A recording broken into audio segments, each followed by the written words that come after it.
Cease fire का ऐलान किया, ट्वीट किया तो ईरान ने इजराइल को फिर हमला करके कहा शुरू तुमने किया था, ख़त्म हम आखिरी मिसाइल से करेंगे। लिहाजा तमाम पत्रकार बंधु मीडिया के जिम्मेदारान का मैं शुक्रिया अदा करता हूँ, हजरात उलमा का शुक्रिया अदा करता हूँ, हैदरी टास्क फोर्स की जानिब से, क्योंकि ये एहतजाजी जलसा प्रेस कॉन्फ्रेंस में और ये जश्न फतह है, जश्न फतह है।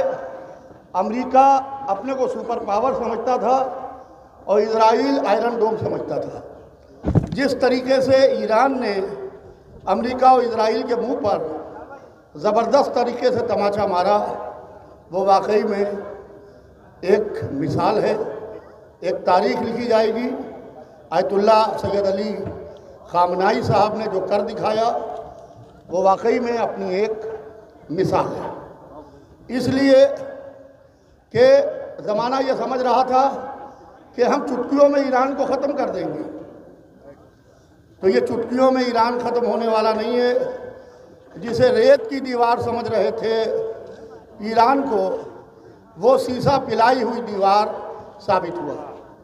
मैं हुकूमत हिंदुस्तान का, गवर्नमेंट ऑफ इंडिया का भी शुक्रिया अदा करना चाहता हूँ कि गवर्नमेंट ऑफ इंडिया के ईरान से बहुत अच्छे रिश्ते हैं और मैंने जिस वक्त वज़ीर आज़म हिंदुस्तान नरेंद्र मोदी जी को लेटर लिखा तो वहाँ से एम्बेसी ने बहुत ज़िम्मेदारी से हमारे ज़ायरीन को भेजने का सिलसिला जारी किया और नो फ्लाई जोन को फ्लाई जोन में तब्दील किया और फ्लाई जोन में तब्दील करके पूरी तरीके से ईरान से बहिफाजत हमारे ज़ायरीन, जो हमारे तीर्थ यात्री, जो श्रद्धालु वहाँ थे, तीर्थ यात्रा करके ज़ियारत करके लौट रहे थे, वो बहिफाजत वहाँ से लौट रहे हैं।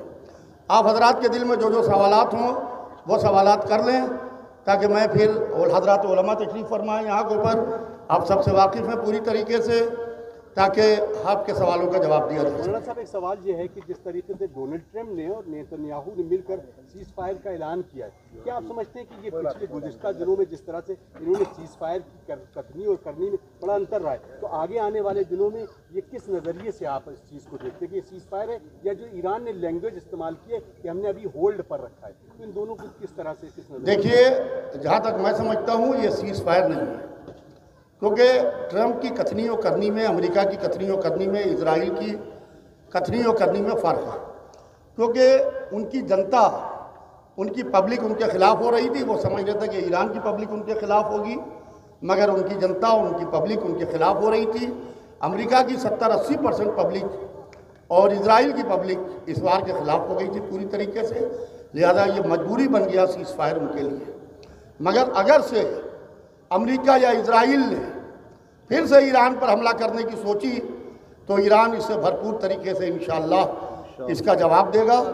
और ये ना समझिए कि ईरान ने तलवार न्याम में रख ली है, क्योंकि ये खैबर के मानने वाले हैं, मौला अली के, और जिस तरीके से हज़रत अली अलैहिस्सलाम ने खैबर फतह की थी 40वें रोज़, उसी तरीके से ईरान ने इजराइल को और अमेरिका को फतह करके ज़माने को दिखा दिया। इस युद्ध में क्या खुशाइन चीज़ निकल कर आई है कि जो आपके लिए बहुत बेहतर, यानी जो रिजल्ट है वो कैसे, किस तरीके से? देखिए, इस युद्ध में जो चीज़ अहम निकल के आई है कि ईरान के ऊपर सेंक्शन लगने के बावजूद, कि ईरान सेंक्शन झेल रहा है बरसों से, उसके बावजूद ईरान ने जिस मजबूती से और जिस शेराना तरीके से मुकाबला किया है, उससे और मुल्कों को ये सीख मिलती है कि अगर तुम हक़ के रास्ते पर हो, सच्चाई के रास्ते पर हो, तो बड़ी से बड़ी ताकत से न टकराओ। यही करबला का मैसेज है, यही इमाम हुसैन अलैहिस्सलाम का मैसेज है। और इमाम हुसैन अलैहिस्सलाम ने कहा था कि तुम जुल्म के ख़िलाफ़ जितनी देर से खड़े होगे तुम्हें उतनी ही ज़्यादा कुर्बानियाँ देना पड़ेंगी।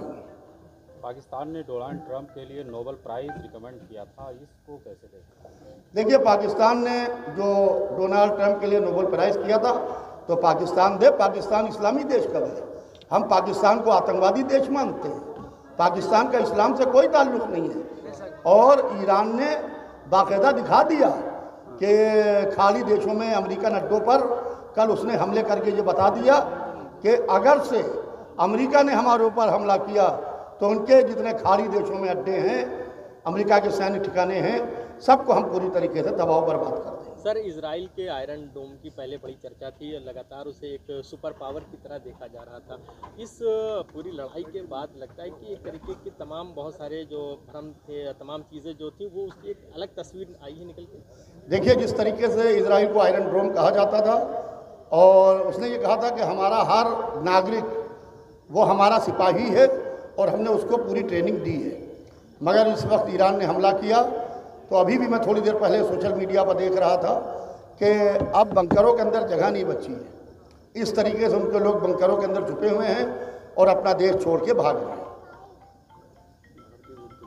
सर, इजराइल में बड़ी तादाद में हिंदुस्तान के खासकर यूपी और लखनऊ के लोग हैं जो वहाँ पर काम करने गए थे, तो लगता है कि ऐसी स्थिति में उनके लिए भी सरकार को सोचना चाहिए, रास्ता बनाना चाहिए। देखिए, सरकार पूरी कोशिश कर रही है, गवर्नमेंट ऑफ इंडिया ने कोई कसर नहीं छोड़ी है। भारत के प्रधानमंत्री श्री नरेंद्र मोदी जी और भारत सरकार के ईरान से मैं कह चुका हूँ बहुत अच्छे रिश्ते हैं। इजराइल की बात कर रहा हूँ, इजराइल में जो इंडियन फंसे हैं उनके लिए भी हिंदुस्तान सरकार कोशिश कर रही है कि इजराइल में जो इंडियंस फंसे हैं उनको लाने की पूरी कोशिश हो रही है। इजराइल में जो मजदूर यहाँ से गए थे वो अभी तक रेस्क्यू नहीं हुआ है, उसके बारे में उसके लिए गवर्नमेंट ऑफ इंडिया को पूरी कोशिश करना चाहिए। बाकायदा गवर्नमेंट ऑफ इंडिया से हम लोग रब्ता करेंगे पूरी तरीके से, ताकि हर हिंदुस्तानी शहरी की जान की कीमत बहुत अहम जान की कीमत है। लिहाजा हमारे जो मजदूर, हमारे जो क्लास है, एलीट क्लास है, जो इजराइल में पढ़ रहे हैं, इजराइल में काम कर रहे हैं, उनको वहाँ से वापस लाया जाए।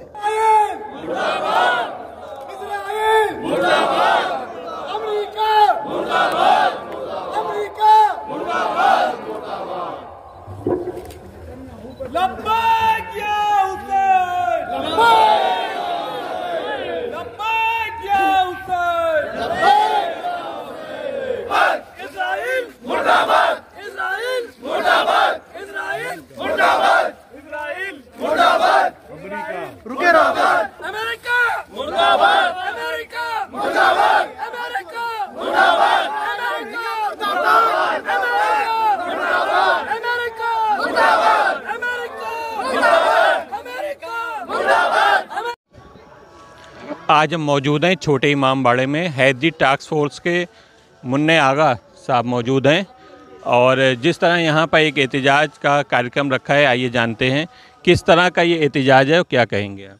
ये देखिए, ये एहतजाज जो है वो ईरान की हिमायत में है और अमेरिका इजराइल के ख़िलाफ़ है, क्योंकि अमेरिका इजराइल ने जो ईरान के साथ करा है वो एक आतंकवादी हमला करा। पहले उसने इजराइल ने, उसके बाद 9 दिन बाद फिर उसने कर दिया हमला उसके पे अमेरिका ने। तो ये सोच रहे थे कि हम ईरान को जो है वो दबा ले जाएंगे, और जिस तरीके से उसने मुस्लिम कंट्रियों को सबको दबा रखा है, अपने एयरबेस बना रखे हैं, तो वैसे ईरान को सोचा था। मगर अल्हम्दुलिल्लाह ख़ामनेई साहब ने इतना शानदार जवाब दिया है कि जो गाज़ा में हाल था वो आज इजराइल के अंदर वो हाल है। जो सीज़ फायर आज हुआ है उसके बारे में क्या कहेंगे। देखिए, सीज़ फायर अभी ये तो ट्रम्प ने कहा है, सीज़ फायर के लिए ख़ामनेई साहब ने नहीं कहा है। अभी तो हमें उनकी सुनने, जब तक कि उनकी तरफ से नहीं आएगा। जैसे ईरान में जो जश्न मनाया जा रहा है वो ईरान में जश्न इस चीज़ का है कि वो घुटनों पे आ गया है अमेरिका। वो तो कह रहा था कि हम सब मिटा देंगे, दुनिया के नक्शे से ईरान को ख़त्म कर देंगे, मगर ऐसा तो कुछ नहीं। आज वो खुद ही सीज़ फायर की बात कर रहा है।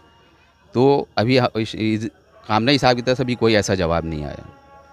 ये थे हैदरी टास्क फोर्स के मुन्ने आगा साहब, जो कि बता रहे थे कि ईरान पर किस तरह से आतंकवादी हमला इजराइल ने किया और यहाँ छोटे इमामबाड़े में एक अजीम शान एहतजाज का किया गया। सज्जाद टाइम न्यूज़ से मैं जमाल।